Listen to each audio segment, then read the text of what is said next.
Hello, I am a third year medical student in Bashkir state medical university बशर। आज की इस video में मैं आपको बशकीर के बारे में सारी जानकारी बताऊंगा और आप पूछते हो वॉर की वजह से क्या सिचुएशन है वहाँ पे और रेट का क्या चल रहा है, हॉस्टल्स कैसे हैं, हॉस्टल में कितने शेयरिंग रूम हैं, एजुकेशन पैटर्न कैसा है वहाँ का फ़ीस स्ट्रक्चर कितना है, और जो आपको कुछ लोग यहाँ के बारे में झूठ बताते हैं तो वो भी मैं सब आपको बताऊंगा कि यहाँ पे आपको नहीं बताया जाता है और आपको पता होना चाहिए। मैं इस वीडियो में सारी जानकारी दूंगा बशकीर स्टेट मेडिकल यूनिवर्सिटी के बारे में।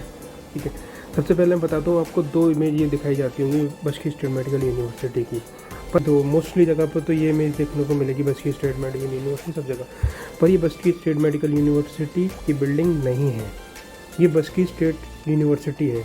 मेडिकल यूनिवर्सिटी की मेन बिल्डिंग ये है, इससे हमारा इस बिल्डिंग से हमारा कोई लेना देना नहीं है, सिर्फ हम घूमने जा सकते हैं बस।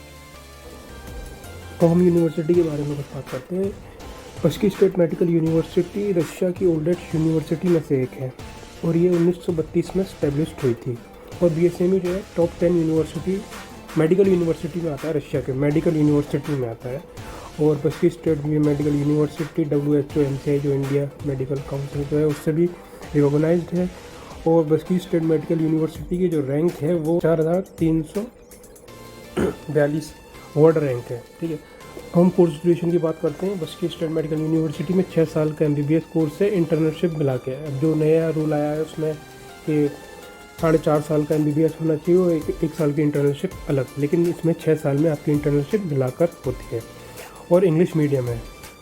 ठीक है, और जैसे रहता है ना, जैसे प्रैक्टिकल क्लासेस होती हैं उसमें जैसे रशियन लोगों को इंग्लिश नहीं आती तो वहाँ पे बात करने के लिए रशियन की ज़रूरत पड़ती है। जैसे यहाँ के पब्लिक को इंग्लिश नहीं आती तो वहाँ पे रशियन की ज़रूरत पड़ती है, वो भी थर्ड ईयर के बाद, जब तक तो इंसान ठीक ठाक रशियन सीख जाता है। ठीक है, हम बात करते हैं फ़ीस के बारे में।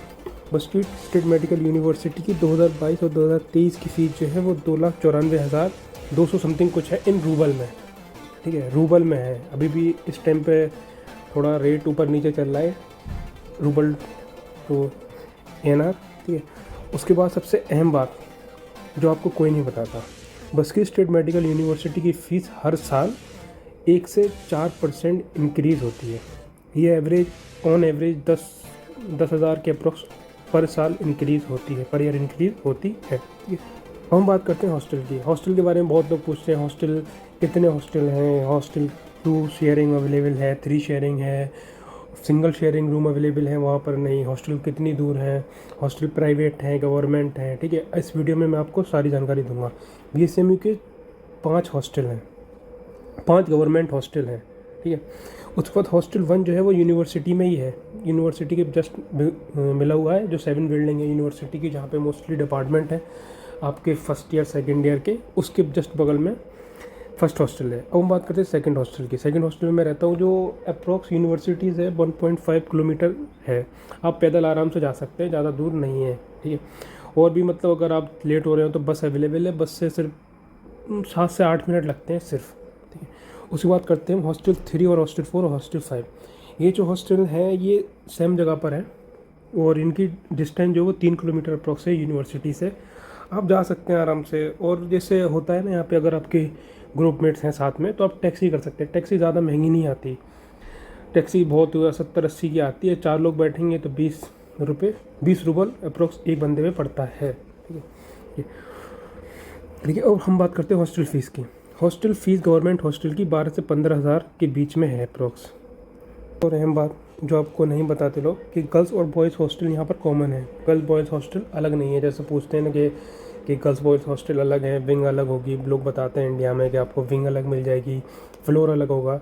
यहाँ पे अभी ऐसा नहीं है, फ़िलहाल बाद में हो जाए उसका कुछ कह नहीं सकते, लेकिन अभी ऐसा नहीं है। ठीक है, बात करते हैं हॉस्टल की। हॉस्टल के बारे में बहुत लोग पूछते हैं कि वहाँ पे 2 शेयरिंग रूम अवेलेबल है, नहीं 1 शेयरिंग रूम मिल सकता है, कि हॉस्टल में क्या क्या फैसिलिटी है, क्या क्या है हॉस्टल्स के बारे में। तो मैं आपको भी यहाँ सब बताता हूँ कि 2 sharing room available 5th hostel में भी बन रहे हैं, वो रिनोवेट हो रहा है तो वहाँ पे 2 शेयरिंग रूम बना रहे हैं, पर उसकी फ़ीस ज़्यादा है, 3,000 है एक बंदे की, तो मतलब 6,000 पर रूम रहेगा अप्रोक्स। और अभी बन रहे हैं, अभी तो ज़्यादा जानकारी नहीं है लेकिन बन रहे हैं वहाँ पे। और मोस्टली जो रूम है वो 4 शेयरिंग रूम है मोस्टली।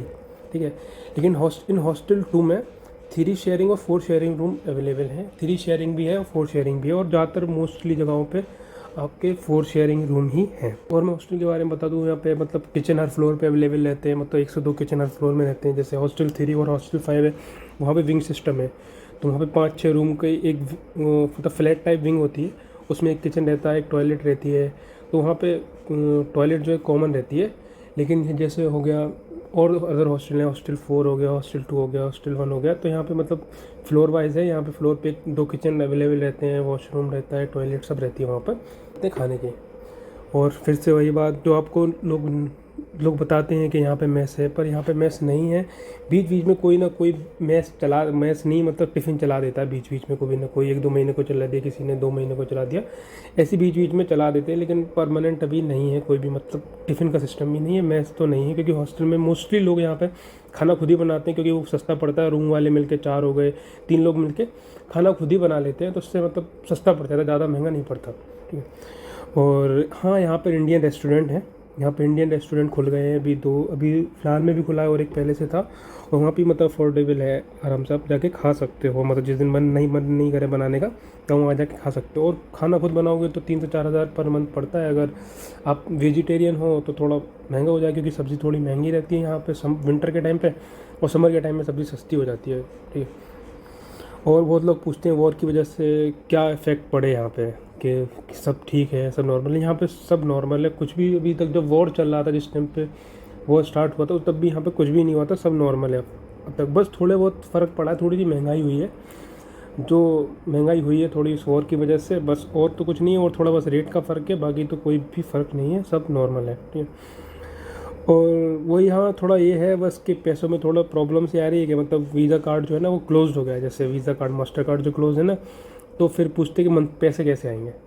तो पैसे क्रिप्टो करेंसी की तरह आ जाता है। पैसों की कोई प्रॉब्लम नहीं है, पैसे तो आराम से आ जाते हैं, बहुत लोग हैं यहाँ पे। और भी मेथड है क्रिप्टो करेंसी, वो बाइनेंस ऐप है, उसके थ्रू आप इंडिया से यहाँ पैसे खरीद के भेज सकते हो। मतलब क्रिप्टो करेंसी के थ्रू यहाँ पैसे आराम से आ जाते हैं, कोई जो बड़ा मसला नहीं है। बट ये और सबसे अहम कि रेट कब तक सही होगा। बहुत लोग पूछते हैं रेट सही होगा अभी या नहीं, हमें एडमिशन लेना चाहिए कि रेट सही होगा नहीं। होप सो रेट सही हो जाए, चांसेस तो है। लेकिन जैसे ही वॉर ख़त्म होगा और डॉलर यहाँ पे चलना स्टार्ट हो जाएगा, तो रेट मुझे लगता है ऊपर ही जाएगा। मतलब इंडियन करेंसी बड़ी हो जाएगी जब डॉलर स्टार्ट होगा। लेकिन पता नहीं कब वॉर ख़त्म होगा, कब डॉलर यहाँ स्टार्ट होगा, अभी पता नहीं, देखते हैं। ये मंथली एक्सपेंसेस क्या रहता है नॉर्मली यहाँ पे। अगर आप खाना खुद बनाते हैं, बाहर कम खाना पसंद, मतलब बाहर कम खाना खाते हैं, मतलब एक हफ्ते में 1-2 बार चल गया, अगर उतना आप बाहर खाते हैं, तो मतलब आपका 10,000 में आराम से हो जाएगा। लेकिन आप शॉपिंग भी करते हैं हर मंथ 2 से 3 बार, बाहर भी खाते हैं, और तो 15,000, 10 से 15,000 रूबल अप्रोक्स से 15,000 से ज़्यादा तो नहीं जाता। अगर आप हॉस्टल में रहते हैं, अगर आप बाहर रहते हैं तो फ्लैट का किराया भी हो जाता है, तो थोड़ा ज़्यादा चला जाता है। लेकिन 10 से 15,000 आराम से हो जाता है। ठीक है। अभी जो वॉर की मतलब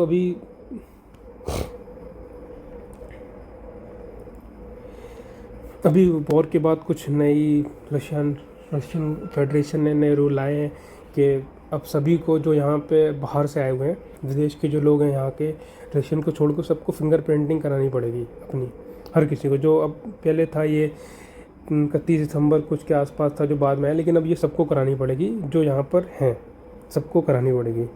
और लोग पूछते हैं कि मतलब यहाँ पे खर्चा कितना आएगा, फर्स्ट टाइम है या सेकंड टाइम है। तो आपको हर साल का अगर खर्चा लगा लें तो आप मंथली में मतलब ईयर में, तो एक तो मेडिकल इंश्योरेंस कराना पड़ता है। जो मेडिकल इंश्योरेंस अलग अलग कंपनी है, जो 2,500 से 4,000 के बीच आता है। और वीज़ा एक्सटेंशन 1,600 रूबल लगते हैं पर ईयर के। ठीक है। मंथली खर्चा हो गया बस, और हॉस्टल फ़ीस हो गई आपकी, जितनी भी आप हॉस्टल फ़ीस रहती है, यह आता है ईयर में। ठीक है। और जो हाँ, मतलब जो लोग पहली बार एडमिशन लेना वाले हैं या ले रहे हैं, तो उसमें ये खर्चा मेन रहेगा। कुछ ट्रांसलेशन रहेगा, कुछ नोटरी जो होती है यहाँ पे आपका ट्रांसलेशन होता है, उसका रहेगा बस मेन। और फर्स्ट टाइम चार्जेस तो पता नहीं। ठीक है।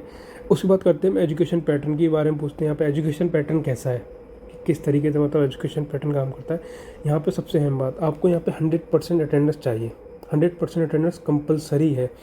अगर आप 1-2 क्लास, मतलब एक क्लास आपने मिस कर दी, तो मतलब कुछ जगह है तो टीचर माफ़ कर देते हैं एक एब्सेंट को। अगर आपने 2 एब्सेंट कर दी तो आपको दोनों एब्सेंट क्लियर करनी पड़ेगी।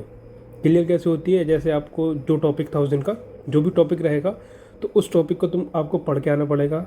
अगर उस टॉपिक का टेस्ट होगा तो टेस्ट देना पड़ेगा, या टीचर आपसे क्वेश्चन पूछेगी उस टॉपिक के बारे में, तो आपको फिर उसके क्वेश्चन देने पड़ेंगे। तो अगर वो आपके क्वेश्चन ठीक होंगे तो आपको क्लियर करेगी, अगर नहीं ठीक होंगे तो आप सेकंड टाइम फिर आओ।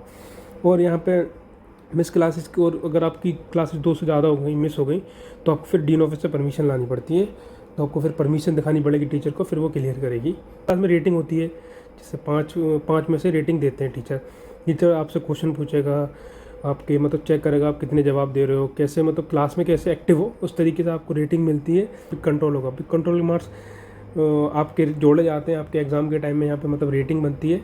तो बिग कंट्रोल के मार्क्स आपके वहाँ जोड़े जाते हैं। तो आपको बिग कंट्रोल में जैसे भी होता है, कुछ बिग कंट्रोल MCQ पैटर्न पे होते हैं, कुछ थ्योरी होते हैं, कुछ मतलब टीचर पूछते हैं, तो ऐसे रहता है यहाँ पे। ठीक है, 5 में से रेटिंग रहती है। ठीक है, और हम बात करते हैं एग्ज़ाम। मतलब यहाँ पे कुछ सब्जेक्ट ऐसे होते हैं जिनका एग्ज़ाम होता है, कुछ ऐसे होते हैं जिनका जशोत होता है। जशोत मतलब कि बिना एग्ज़ाम के होते हैं, मतलब अगर आपकी एब्सेंट ना हो और रेटिंग 2 से ज़्यादा हो, मतलब 2 पे फेल मानते हैं या फिर 3 पे पास, अगर 2 से ज़्यादा रेटिंग हो तो आपको आराम से जशोत वाले सब्जेक्ट में आराम से जशोत मिल जाता है। यहाँ पे एग्ज़ाम रहते हैं, यहाँ पे मोस्टली एग्ज़ाम ओरली रहते हैं, मतलब ओरल होता है, तो उसमें भी 5 के हिसाब से ही रहता है, आपको 5 में कितनी मिल रही है।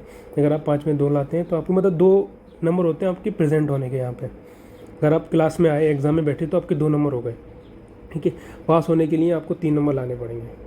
ठीक है, ये यहाँ का एग्ज़ाम पैटर्न है बजट की। तो नॉर्मली जो फीस रहती है वो 18 से 19 लाख बैठ जाती है 6 साल की आराम से, इससे ज़्यादा नहीं बैठती। उसके बाद हॉस्टल की फीस 75 से 80 या 90 हज़ार के बीच में हॉस्टल फीस बैठ जाती है। और मेडिकल इंश्योरेंस लगा लो, जैसे मेडिकल इंश्योरेंस लगभग अगर 4,000 का 3,000 वाले करा रहे हैं तो आप 20,000 का ये मान लो। ठीक है, उसके बाद वीज़ा का मान लो 1600 रूबल का पर ईयर होता है, तो 6 साल में 6 बार कराना पड़ेगा। लेकिन जब फर्स्ट टाइम आता है तो कभी कभी 6 मंथ का भी वीज़ा मिलता है, लेकिन वीज़ा का प्राइस 1600 ही रहता है, तो 10,000 ही मान लो। और आपका मंथली एक्सपेंस जितना भी होता हो वो लगा लो, और एयर टिकट अगर आप हर साल आना चाहते हो तो वो लगा लो। तो ये ऑन एवरेज है, इतना आपका बैठ जाएगा। अगर आप वीडियो अच्छी लगी है तो वीडियो को लाइक करो, शेयर करो और चैनल को सब्सक्राइब करो।